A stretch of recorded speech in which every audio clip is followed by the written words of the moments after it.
नमस्कार दोस्तों। आज की वीडियो में हम 3 टॉपिक कवर करने वाले हैं, जिसमें है इंडियन सेंसस 2027, भारतीय जनगणना 2027, Artemis mission 2 and then Nagoya protocol. तो चलिए स्टार्ट करते हैं विद इंडियन सेंसस 2027। तो आप सभी जानते हैं करीब 16 साल बाद इंडिया अपना सेंसस करने जा रहा है। ये एक्चुअली प्लान था इन 2021, जो कि कोरोना की वजह से पोस्टपोन हो गया। अब इसे 2026 में स्टार्ट किया जा रहा है। तो ये 2 चरणों में किया जा रहा है। पहले चरण में भारत में जितने मकान हैं उनकी जियो टैगिंग की जाएगी। इसके लिए जियो रेफरेंसिंग टेक्निक का इस्तेमाल किया जाएगा एंड दूसरे चरण में पॉपुलेशन काउंटिंग होगी। सबसे ध्यान देने वाली बात यह है कि इस बार की जनगणना में जातिगत जनगणना भी शामिल है, यानी आपसे आपकी जाति भी पूछी जाएगी। हालांकि संसद में इसके ऊपर काफी विवाद हुआ था कि जातिगत जनगणना करनी चाहिए या नहीं करनी चाहिए। दोनों के अपने फायदे और नुकसान हैं, क्योंकि अगर हमारे पास जाति का डेटा अवेलेबल है तो काफी सारी सरकारी नीतियों का जो कार्यान्वयन होता है वो काफी सुगमता से किया जा सकता है, अच्छे से किया जा सकता है। सारे वेलफेयर स्कीम्स को अच्छे से लागू किया जा सकता है। वहीं पर दूसरी तरफ जो पॉलिटिकल पार्टियां हैं वो जातिगत आधारित राजनीति भी कर सकती हैं, इसका भी डर है। खैर, ये 2 चीजें हैं आपको याद रखनी है। क्या आप बता सकते हैं आखिरी बार जातिगत जनगणना कब हुई थी? ये हुई थी साल 1931 में और उसके बाद होने जा रही है साल 2027 में। तो एक तरीके से हमारे पास एक अपडेटेड डेटा भी आ जाएगा, जो कि वास्तव में एक अच्छी बात है। अब दूसरी सबसे इंपॉर्टेंट बात, इस जनगणना का जो डेटा है, जो एग्रीगेट डेटा है, केवल वही पब्लिश किया जाएगा। कोई भी प्राइवेट लेवल का इंडिविजुअल डेटा पब्लिश नहीं किया जाएगा। इसलिए इस डेटा को आरटीआई एक्ट से बाहर रखा गया है। अब आखिरी बात, क्योंकि ये जनगणना पूरी तरह डिजिटल है तो इसमें सेल्फ एन्यूमरेशन का प्रावधान भी किया गया है, यानी आप स्वयं जाके अपना डेटा जनगणना पोर्टल पे अपडेट कर सकते हैं। दोस्तों, जो दूसरी बड़ी खबर है वो है आर्टेमिस मिशन 2 के बारे में, जिसे नासा लीड कर रहा है।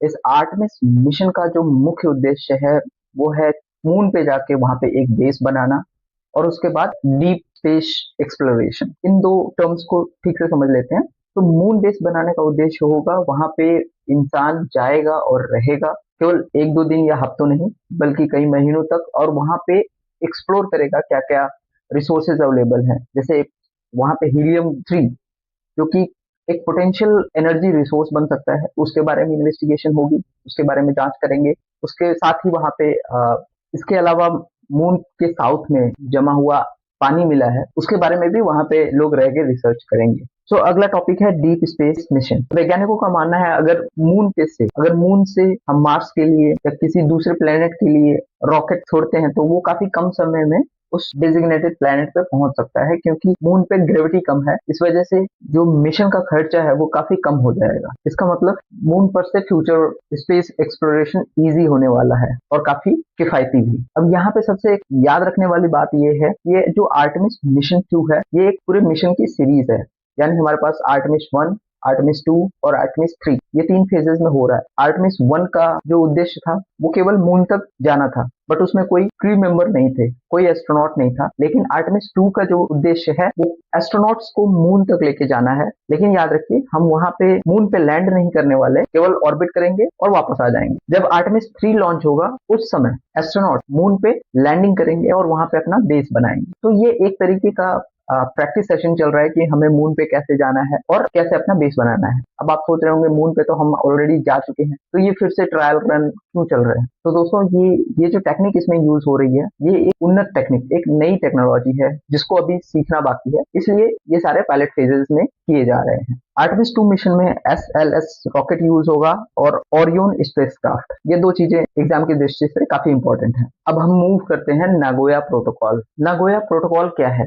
यह एक इंटरनेशनल एग्रीमेंट है जो कहता है अगर कोई देश या कंपनी किसी दूसरे देश के बायोलॉजिकल रिसोर्सेज का उपयोग कर रहा है तो उसे भी उसका बेनिफिट देना होगा। Nagoya protocol convention on biodiversity CBD का हिस्सा है और 2010 में जापान के नागोया शहर में अडॉप्ट हुआ था। नागोया प्रोटोकॉल के 3 मुख्य बेनिफिट्स हैं। पहला, बायोपायरेसी को रोकता है, लोकल कम्युनिटीज को फायदा देता है और बायोडायवर्सिटी प्रोटेक्शन को बढ़ावा मिलता है। इंडिया में इसे बायोलॉजिकल डायवर्सिटी एक्ट 2002 के थ्रू इम्प्लीमेंट किया जाता है। आइए अब देख लेते हैं internationally recognised certificate of compliance IRCC।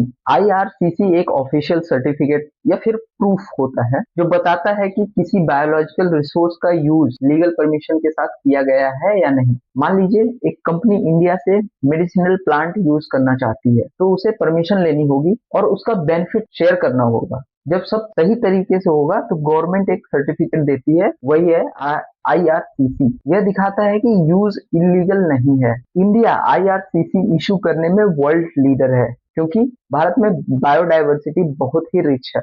आज तक इंडिया ने लगभग 3,561 IRCC सर्टिफिकेट इशू किए हैं। आपको ये जान के काफी हैरानी होगी, जो टोटल वर्ल्ड IRCC सर्टिफिकेट्स का काउंट है वो है 6,200 और इंडिया का शेयर उसमें करीब 50% से भी ज्यादा है और इंडिया इस सिस्टम में वर्ल्ड लीडर है। ग्रेट। तो चलिए इसी के साथ ये वीडियो खत्म करते हैं। कल फिर मिलेंगे नए न्यूज और इन्फॉर्मेशन के साथ। अगर आप वीडियो पे नए हैं तो कृपया इस चैनल को सब्सक्राइब करिए ताकि आपको रेगुलर अपडेट्स मिल सके। धन्यवाद।